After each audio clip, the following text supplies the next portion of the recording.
Right now, on a real assembly line in South Carolina, a robot with hands and a torso is fitting sheet metal parts into cars right next to human coworkers. No cage, no safety fence, just working the shift like anyone else. This isn't a demo reel. Over the past year, humanoid robots quietly went from lab experiments to something clocking real hours in real factories, doing real jobs. And what's happening right now, in 2026, is genuinely the beginning of something huge. For decades, factory robots were bolted to the floor, arms that repeat one motion a million times, useless outside their cage. Humanoids are different. 2 legs, 2 hands, a head full of cameras, built to walk into spaces literally designed for human bodies, squeeze between shelves, climb stairs, use the same tools and workstations people already use without redesigning the whole factory around them. That's the entire pitch. Instead of re-engineering the world for robots, build a robot that fits the world we already built. And for the first time, the AI driving them is actually good enough to make that pitch real. So how does a robot actually learn dozens of different physical jobs? The breakthrough is something called a vision language action model. One AI system that reads a camera feed, understands a plain English instruction like pick up the bracket and place it on the fixture, and outputs the actual joint movements to do it. Companies like Figure, Tesla, and Physical Intelligence build these by running what are basically data factories. Human operators strap into VR headsets and full-body exoskeleton suits and physically puppet the robot through the task hundreds of times, for hours a day while the AI watches and learns the motion. Before any of that, the same models train inside massive simulations. Tools like NVIDIA's Isaac Lab can run tens of thousands of virtual robot bodies, in parallel on a single GPU, practicing millions of attempts before the robot ever touches a real factory floor. And the models are getting shockingly general. One system with under 4 billion parameters, trained on just a few thousand demonstrations, was able to control 3 completely different robot bodies. A 2-armed humanoid folding laundry, a wheeled robot unloading a dishwasher, and a stationary arm assembling boxes without being retrained for any of them. One brain, many bodies. That used to be science fiction. Here's what this looks like on an actual factory floor.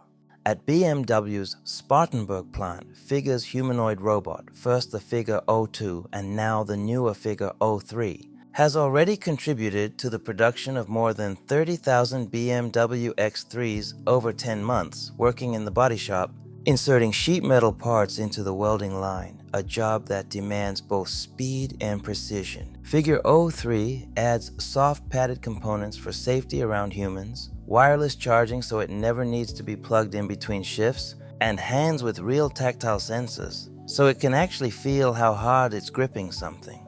BMW liked the results enough to open a dedicated center of competence for physical AI in Germany and start a pilot at its Leipzig plant this year, this time assembling high-voltage EV battery packs. Tesla's approach is bigger and blunter: convert an entire car factory into a robot factory. Tesla is turning its Fremont plant, where it used to build the Model S, into what it calls the world's first large-scale humanoid production line, with a longer-term target at its Texas Gigafactory of 10 million robots a year. Right now, over 1,000 Optimus Gen 3 units are already logging hours on the Fremont floor, handling battery assembly, cable routing, and parts handling. Worth being honest here though, Elon Musk himself said on Tesla's last earnings call that today's fleet is mostly there to learn and collect data, not yet to be genuinely productive, which tells you a lot about where this technology actually is right now. Real, but still early. Then there's Agility Robotics Digit, which might be the most quietly successful of all of them. Around 100 Digit units are already doing paid commercial work, not pilots, paid contracts at Amazon, GXO Logistics, Toyota, and Schaeffler. At GXO, 1 Digit unit just completed a full year of continuous operation.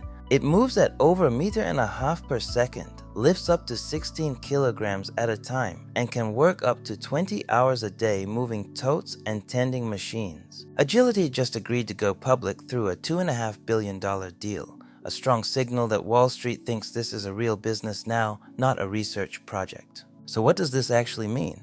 The humanoid robot market is worth somewhere around $5 billion in 2026 and is expected to more than double by 2028. With total investment already past $6 billion from companies like Tesla, Figure, and 1X. Prices are falling fast too. The average humanoid robot cost around $115,000 in 2024. By 2030, that's projected to drop to around $37,000, nearly a 70% price cut in 6 years. New safety rules are catching up as fast as the robots are. Regulators introduced fresh standards in 2025 specifically for these machines, with another one in the works just for robots that balance and walk on two legs. And here's a fact most coverage misses entirely. Because humanoid robots carry cameras, microphones, and network connections, security researchers now treat them as a genuinely new kind of target, one that could be hijacked or roped into a botnet like any other connected device, just with arms and legs attached. On jobs, so far, there's no documented wave of layoffs. These robots are mostly filling some of the roughly 500,000 warehouse jobs in the US that are already sitting empty. But that's the short-term story. Longer term, McKinsey estimates automation, humanoid robots included, could displace somewhere between 400 and 800 million jobs worldwide by 2030. Both things are true at once. Right now, robots are filling gaps nobody wants to work. Later, that might look very different. A year ago, a robot working an assembly line next to a human being was still basically science fiction. Right now, it's just Tuesday at a BMW plant in South Carolina. If you want more deep dives like this into the tech quietly reshaping how the world actually works, hit follow.